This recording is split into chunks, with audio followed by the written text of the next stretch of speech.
La Bible en un an, la 312e journée, le livre du prophète Daniel, chapitre 1, verset 1, au chapitre 2, verset 25, le livre des psaumes, chapitre 107, verset 1 à 43, le livre des proverbes, chapitre 27, versets 17 et 18, l'évangile de Jean, chapitre 6, verset 60, au chapitre 7, verset 9.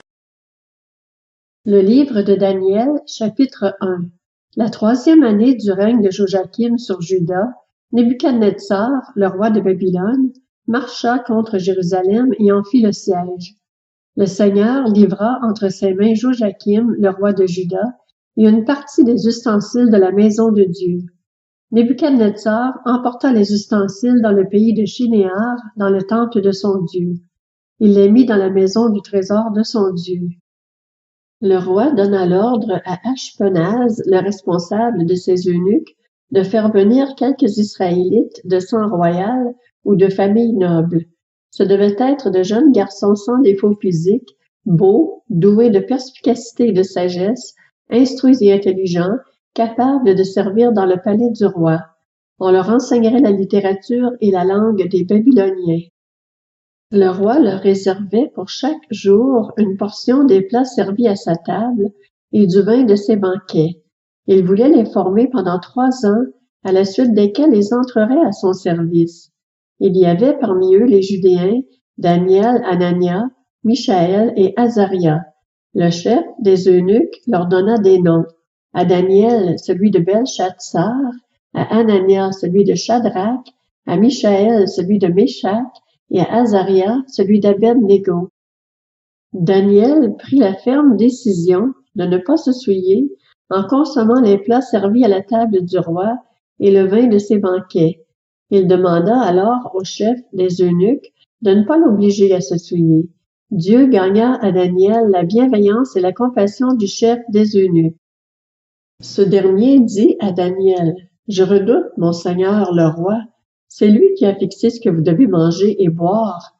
Pourquoi devrait-il vous voir arborer une moins bonne mine que les jeunes gens de votre âge? À cause de vous, je risquerai ma tête auprès du roi. » Daniel dit alors à l'intendant auquel le chef des eunuques avait confié la responsabilité de lui-même, Anania, Michaël et Azaria, « Fais donc un essai avec tes serviteurs pendant 10 jours, qu'on nous donne des légumes à manger et de l'eau à boire. On examinera ensuite devant toi notre apparence et celle des jeunes gens qui mangent les plats servis à la table du roi.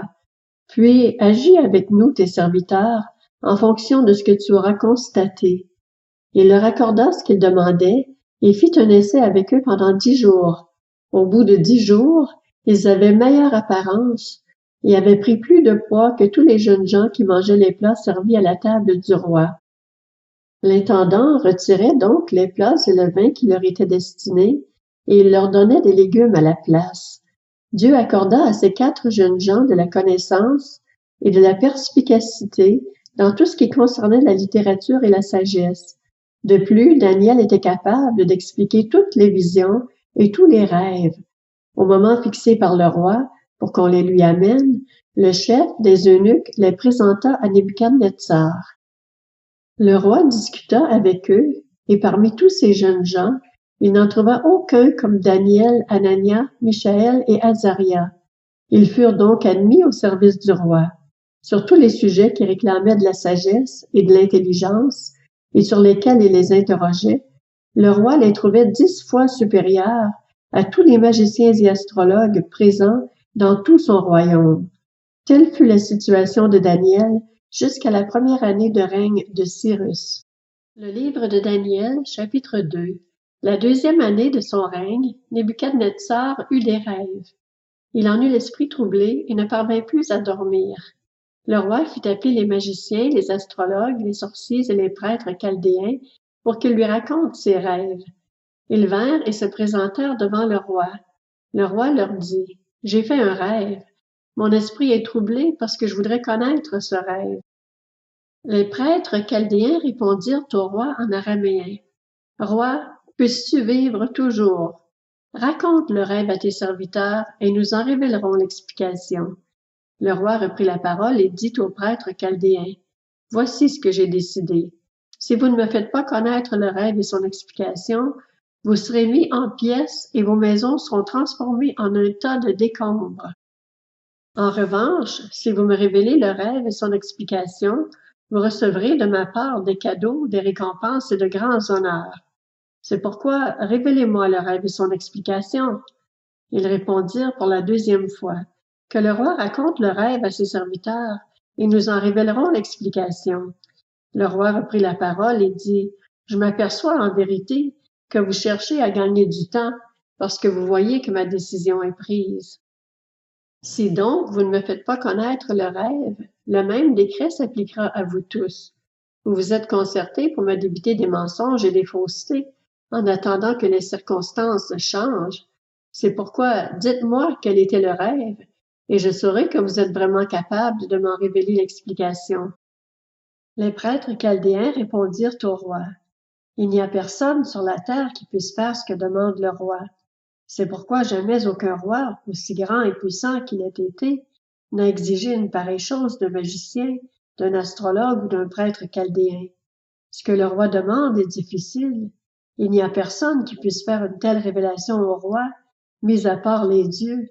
Or, il n'habite pas parmi les hommes. » Cela mit le roi en colère. Il fut si irrité qu'il ordonna de faire mourir tous les sages de Babylone.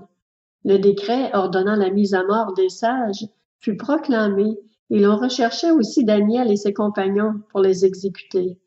Daniel s'adressa alors avec bon sens et tact à Arjoc, le responsable des gardes du roi, qui était sorti pour mettre à mort les sages de Babylone. Prenant la parole, il dit à Arjoc, l'officier du roi, « Pourquoi le décret du roi est-il si sévère? » Arjoc exposa la situation à Daniel. Celui-ci alla alors trouver le roi et lui demanda de lui accorder un délai pour lui révéler l'explication. Daniel rentra ensuite chez lui et exposa la situation à ses compagnons, Anania, Michaël et Azaria. Il les invita à implorer la compassion du Dieu du ciel afin qu'on ne les fasse pas mourir, lui et ses compagnons, avec le reste des sages de Babylone. C'est alors que le secret fut révélé à Daniel dans une vision pendant la nuit. Il bénit le Dieu du ciel en disant « Que le nom de Dieu soit béni d'éternité en éternité. C'est à lui qu'appartiennent la sagesse et la force.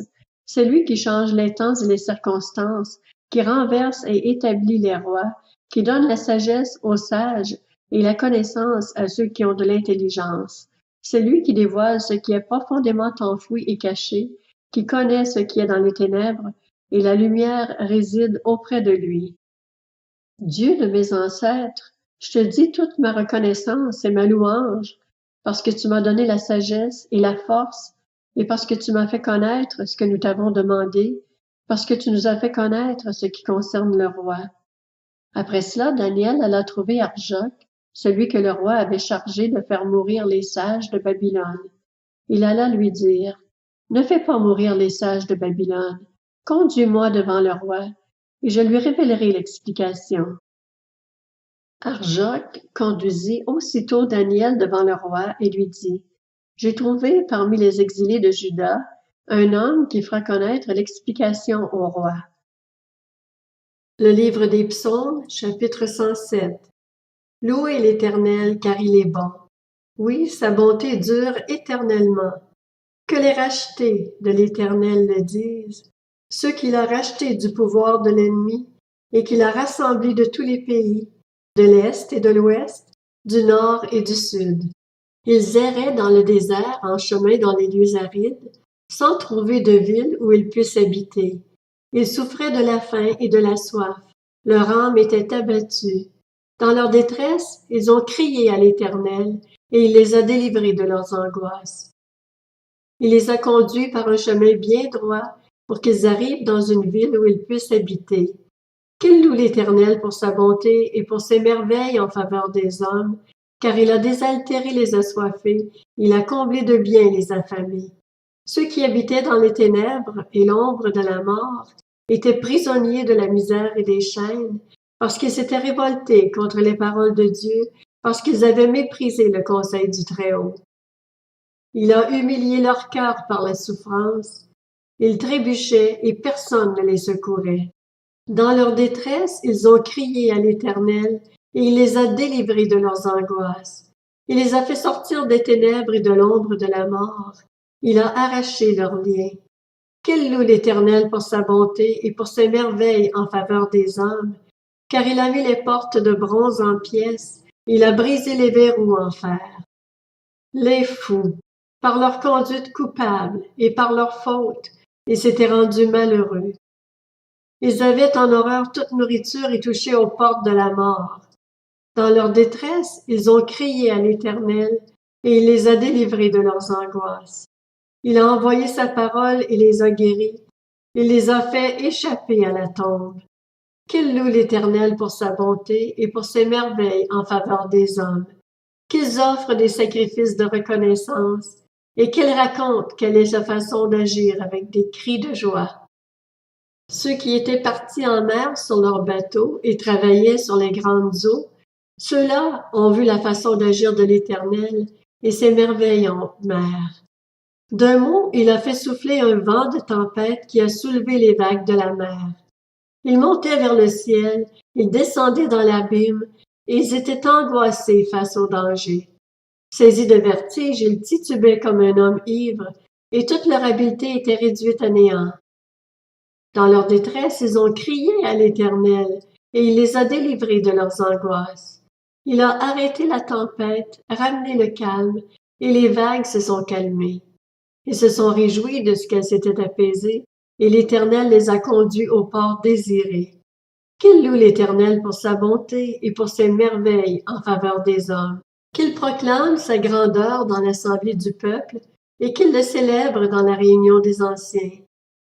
Il change les fleuves en désert, les sources d'eau en zones arides, le pays fertile en pays salé, à cause de la méchanceté de ses habitants.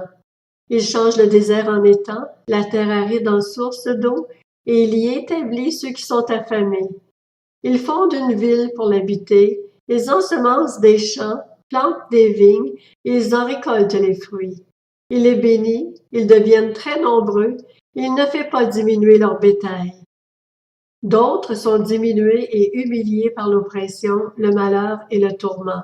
Dieu déverse le mépris sur les grands et les fait errer dans des déserts sans chemin, mais il délivre le pauvre de sa misère. Il rend les familles aussi nombreuses que des troupeaux. Les hommes droits le voient et se réjouissent, tandis que toute injustice est réduite au silence. Que celui qui est sage observe cela, et qu'il soit attentif aux bontés de l'Éternel. Le livre des Proverbes, chapitre 27. Tout comme le fer aiguise le fer, l'homme s'aiguise au contact de son prochain. Celui qui soigne un figuier en mangera le fruit, et celui qui veille sur son maître sera honoré. L'Évangile de Jean, chapitre 6. Après l'avoir entendu, beaucoup de ses disciples dirent « Cette parole est dure, qui peut l'écouter ?» Jésus savait en lui-même que ses disciples murmuraient à ce sujet. Il leur dit « Cela vous scandalise? Si vous voyez le Fils de l'homme monter là où il était auparavant, c'est l'Esprit qui fait vivre. L'homme n'arrive à rien. Les paroles que je vous dis sont esprit et vie, mais il y en a parmi vous quelques-uns qui ne croient pas. » En effet, Jésus savait dès le début qui étaient ceux qui ne croyaient pas et qui était celui qui le trahirait. Il ajouta « Voilà pourquoi je vous ai dit que personne ne peut venir à moi, à moins que cela ne lui soit donné par mon Père. » Dès ce moment, beaucoup de ses disciples se retirèrent et arrêtèrent de marcher avec lui. Jésus dit alors aux 12, « Et vous, ne voulez-vous pas aussi vous en aller? » Simon-Pierre lui répondit, « Seigneur, à qui irions-nous? Tu as les paroles de la vie éternelle. Et nous croyons et nous savons que tu es le Messie, le Fils du Dieu vivant. » Jésus leur répondit, « N'est-ce pas moi qui vous ai choisis, vous, les 12? Et l'un de vous est un diable. » Il parlait de Judas l'Iscariote, fils de Simon, car c'était lui qui allait le trahir. Lui, l'un des 12. L'Évangile de Jean, chapitre 7. Après cela, Jésus continua de parcourir la Galilée. Il ne voulait pas séjourner en Judée, car les Juifs cherchaient à le faire mourir. Or, la fête juive des Tentes était proche. Ses frères lui dirent, « Pars d'ici et va en Judée, afin que tes disciples voient aussi ce que tu fais. Personne n'agit en secret s'il cherche à être connu. Puisque tu fais ce genre de choses, montre-toi au monde. » En effet, ses frères non plus ne croyaient pas en lui. Jésus leur dit, « Le moment n'est pas encore venu pour moi, tandis que pour vous, c'est toujours le bon moment. Le monde ne peut pas vous détester, tandis que moi, il me déteste parce que je témoigne à son sujet que sa manière d'agir est mauvaise. Montez donc à cette fête. Quant à moi, je n'y monte pas encore parce que le moment n'est pas encore arrivé pour moi. » Après leur avoir dit cela, il resta en Galilée.